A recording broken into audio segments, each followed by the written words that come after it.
Deuxième idée reçue, elle est pour vous, Henri Larmaraud. Je suis un dirigeant non salarié, TNS. Il vaut mieux que je prenne des dividendes que de la rémunération pour optimiser ma situation. Alors ça, c'est une idée fausse, parce que effectivement, dans les deux cas, c'est assujetti à charge sociale. Alors après, les modalités... Alors on parle de sociétés soumises à l'IS, d'accord ? C'est la première chose. Pour l'IR, il faut voir, c'était d'autres régimes.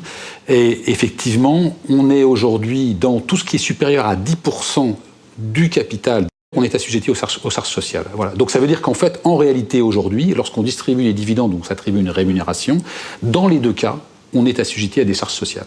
Après, j'ajouterais, moi, et je pense que c'est un équilibre. C'est-à-dire qu'en fait, aujourd'hui, on doit savoir si politiquement, on s'attribue tout seul une rémunération, on la distribue aux autres associés.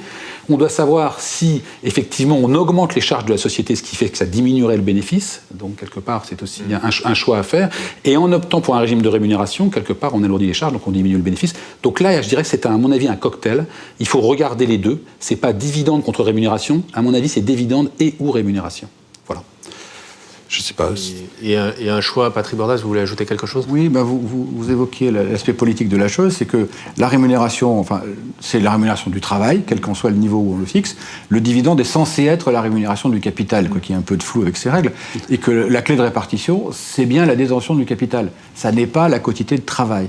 Donc, le dirigeant doit aussi accepter ou pas de faire la part du feu sur la fraction des dividendes qui va être attribuée à des associés qui éventuellement n'exercent pas leur activité au sein de l'entreprise.